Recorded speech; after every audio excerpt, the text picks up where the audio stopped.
Hello, everybody. Welcome along to Sportsbet TV with me, Paul Alster. I am looking forward to Derby Day at Epsom on Saturday, the 1st of June. Still one of the world's great races, and it is coming up on Saturday at 4:30.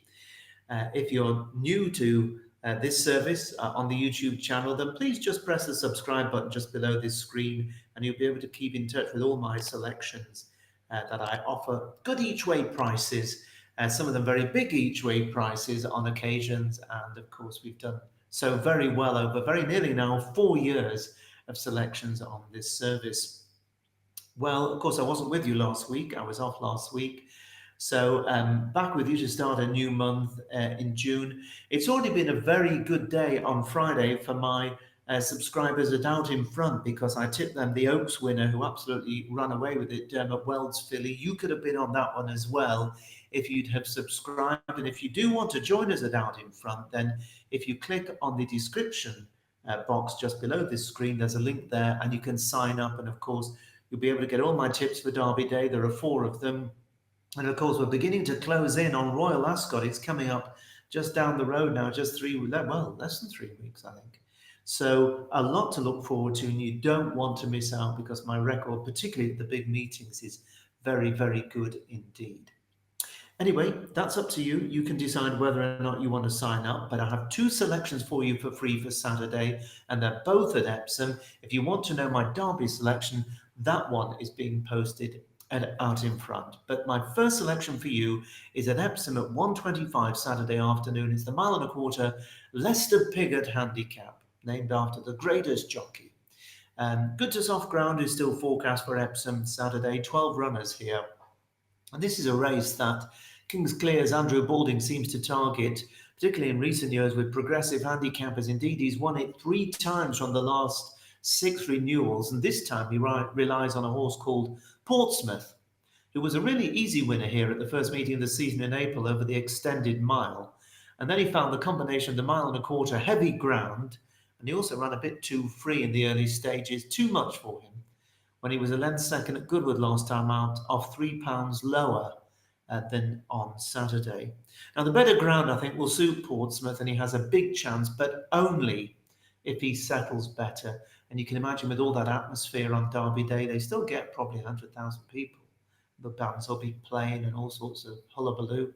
Not so sure Portsmouth is the right horse for that. Pasica is trained by Richard Hannon. It's the early favourite at around 7-2. It stepped out a mile for the first time when winning a Kempton handicap last autumn and then ran a satisfactory race at that trip, went third on its seasonal return back at Kempton in April. Now, Pasica moved up to 1.25 miles for the first time in the London Gold Cup at Newbury last time out and ran really well to finish a creditable third, I think it was.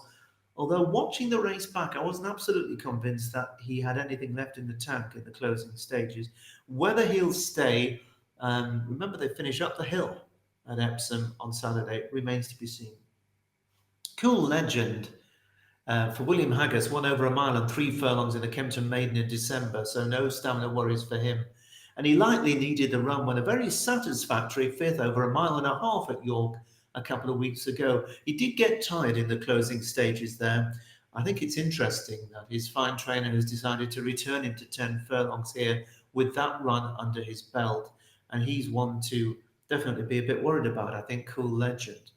Going up in trip is Peter Chapelheim's Blake, who won over 1 mile in soft ground at Sandown just 9 days ago.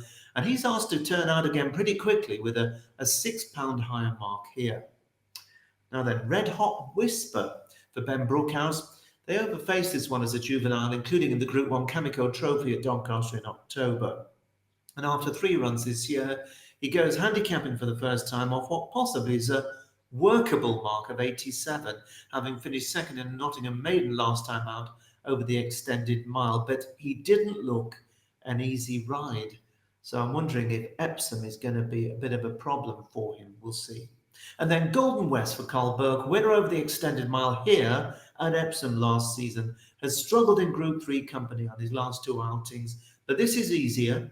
It may be more to his liking, and he patently failed to stay 1.5 miles when he was well beaten in the Chester Vase on the Rudy 4 weeks ago. So he's another interesting contender. My choice, though, for you at Sportsbet in the 125 Saturday at Epsom is a horse having only his fourth career start. He's trained by Tim Easterby and is the mount of William Buick. And this is a horse called Bubbles Wonky. And I think he's really interesting because he steps up here from 7 furlongs to a mile and a quarter. And this is his handicap debut off a mark of 87. Now, he was a comfortable winner of a fair novice event at Catterick on heavy ground last October. And he shaped as though he needed much more of a stamina test on his reappearance back at Catterick when he kept on really doubling to be second to a fair handicapper called Monfrid. He was only beaten half a length and he was given the William Haggas train winner £7. And to be honest, he was staying on so well at the finish, you have to feel he's going to get further. Now, Tim Easter just isn't messing about. He hasn't decided to go to a mile or 9 furlongs. He's gone straight up to the mile and a quarter, 3 furlongs further, and he's asking his horse to tackle decent handicap company. And Easterby doesn't send them down all the way to the south of England for no good reason. He's by Lope de Vega, so he's going to stay as this horse, I think. He'll relish the trip. And I love the booking of William Buick for Tim Easterby. That only adds to the confidence. Having twice run well around the very sharp and undulating Catterick, hopes are high that the Northern Raider is going to cope really well with the unique charge of Epsom. So it's 7-1 each way for 4 places with Bet365. They're the best offer at the time of this recording. Bubbles Wonky is my choice in the opener on Derby Day at 125.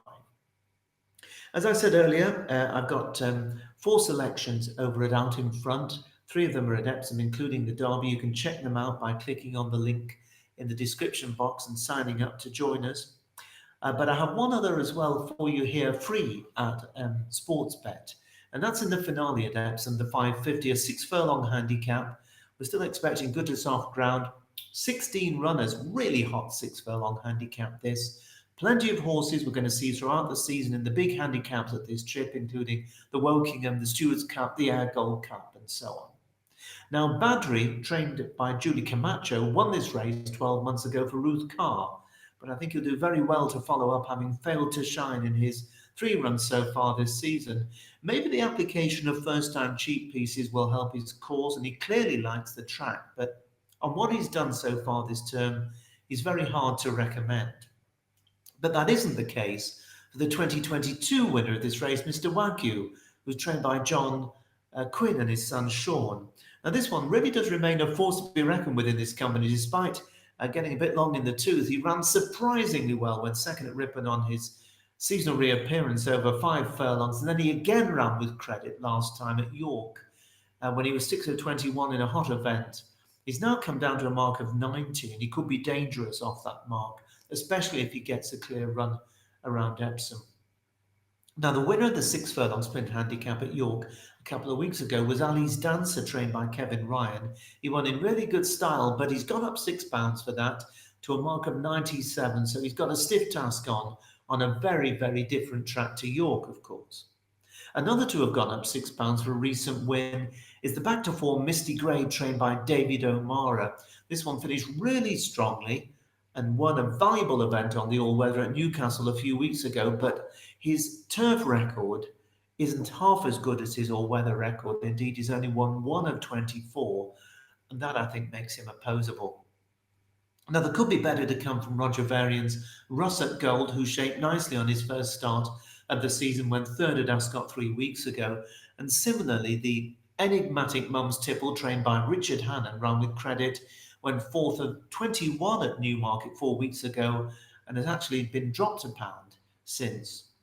And amongst a host of others with prospects, a pretty big prize, Flaming Rib for Hugo Palmer, ran much better than his 10th place at Lingfield last time suggests. He was only beaten 3 lengths and he didn't get the best of runs that day.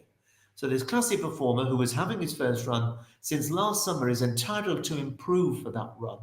And because of that, I think he looks the best value long shot in the race, Flaming Rib. But the one I just prefer to Flaming Rib here is my selection. And there are few more consistent horses in this type of race than Apollo 1, who's trained by Peter Charamboulos and is the mount of Richard Kingscote, who of course has won a derby around this track. And Apollo 1 ran a cracker in this very race 12 months ago, and he was just run out of it close home by Badri. But on that day, he had to do a lot of running because he was drawn very wide indeed. But this time he's drawn in stall 3, which looks perfect for a horse who likes to be prominent and bowl along. So as long as he jumps out of the stalls okay, he's going to be in an ideal position, I feel. And already this season, he's shown himself to be in good form. He was only beaten the length when second on his reappearance in a 6 furlong handicap at Newmarket at the Guinness meeting in early May. And last season, this really admirable gelding was second in the Wokingham handicap at Royal Ascot. He was second in the Stewards Cup, you'll remember, in that quagmire at Glorious Goodwood. And later on in the season, he also finished third in listed company in the Beverley Bullet. Now, although the handicapper has seen fit to raise him £2 for finishing second at Newmarket on his reappearance, I think this 6-year-old still looks capable of winning off his current mark. So, at 13-2 offered each way for 5 places with Bet365 at the time of this recording, I think that looks a worthwhile bet for Apollo 1. So he is my second choice. Nice couple of prices there for you. Nice 2 singles and an each way double. I'll leave them with you. I hope they're going to run really well for us as we move into what's going to be a great month here at Sportsbet. Of course, building up towards Royal Ascot in just over 2.5 weeks' time. That's it. I'll be back same time next week. Best of luck.